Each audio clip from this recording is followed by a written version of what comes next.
بسم الله السلام اللهم صل وسلم وبارك عليك يا حبيبي يا رسول الله. صلى على سيدنا محمد أشرف خلق الله. دي فطيرة، فطيرة الجلاش. هتبقى كده قاعدة بالليل مش لاقي حاجة تعشي بقى أو تاكلي بقى، وتشوفي عندك ايه وتطلعي بقى اللي عندك وتعمليه. لقيت لفة جلاش والله بالليل كده، وكوباية زبادي يعني هي كوباية سمنة برضه، هي زبدة صفرا، ومعلقة بيكنج باودر بس. وهتضربي كل الخليط ده على بعضيه. اللهم صل وسلم وبارك عليك يا حبيبي يا رسول الله.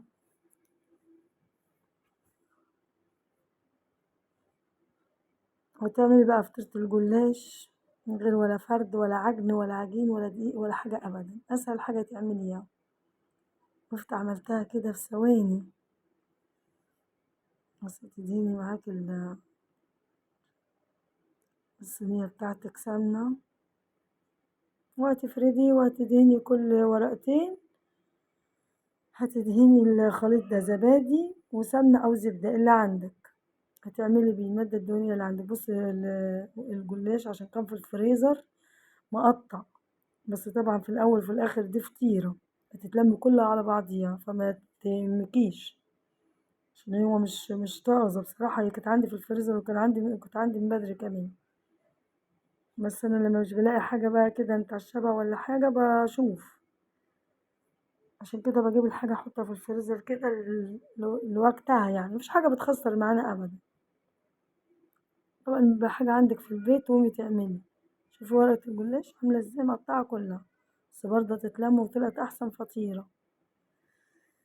لا إله إلا الله ولا حول ولا قوة إلا بالله العلي العظيم. بس هو تدهني بقى بالخليط اللي معاكي ده، كل ما تحطي ورقتين تدهني فوق وتحت وكله، عشان تطلع معاكي مورقة كده وطرية وجميلة بالزبادي والزبدة أو السمنة اللي انت عندك يعني. بس أنا حاطة زبدة صفرا. وبالله عليكم تتفرجوا لي على الفيديو، أنا منزلة فيديو حاجة حلوة وباردة وساقعة وجميلة جدا، وسبحان الله ما فيش مشاهدات عليه نهائي. مش مشاهدات ضعيفة، لا ده ما فيش مشاهدة جد خالص. ليه؟ مش عارفة يعني. مش عاجبكم ولا في ايه بالظبط، ولا ايه الإحباط اللي الواحد فيه ده؟ أنا مش عارفة. شجعونا، ربنا يكرمكم كلكم على راسنا من فوق. كل اللي يخش ويشوف الحاجة اللي بنعملها ويشجعنا ربنا يبارك فيه. فاتحين القنوات عشان ناكل من وراها عيش، نسترزق من وراها. لما المشاهدات بتسقط بالطريقة دي بيبقى إحباط لينا احنا. هتلمي بقى كله على بعضيه كده، وزي ما بقولك كل ما تحطي ورقة تدهني. لا إله إلا الله ولا حول ولا قوة إلا بالله العلي العظيم. لو جيتوا لحد هنا حطوا لايك، مستنية كومنتاتكم وتعليقاتكم الحلوة. أحلى ناس في الدنيا. بعد كده هتجيبي الورقة الأخرانية وهتلمي بقى الفطيرة كلها كده اهي اهي. بس ما شاء الله زي الفل. بس هتتقطع هقطعها كده معاكم.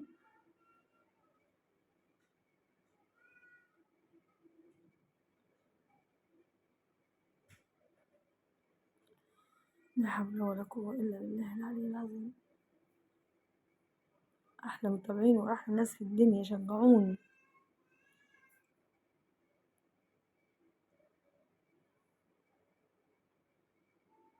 بس قطعناها كده، تقطعيها بقى مربعات كده، تقطعيها مثلثات. أنا قطعتها مثلثات بس وخلصت كده. وتحطي المعلقة اللي فاضلة كده ايه من فوق.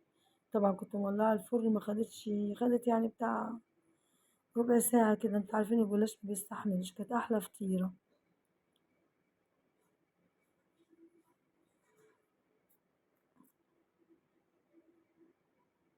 بصوا ما شاء الله طالعة زي الفل وطرية ومقرمشة من فوق جميلة. لا إله إلا الله ولا حول ولا قوة إلا بالله العلي العظيم.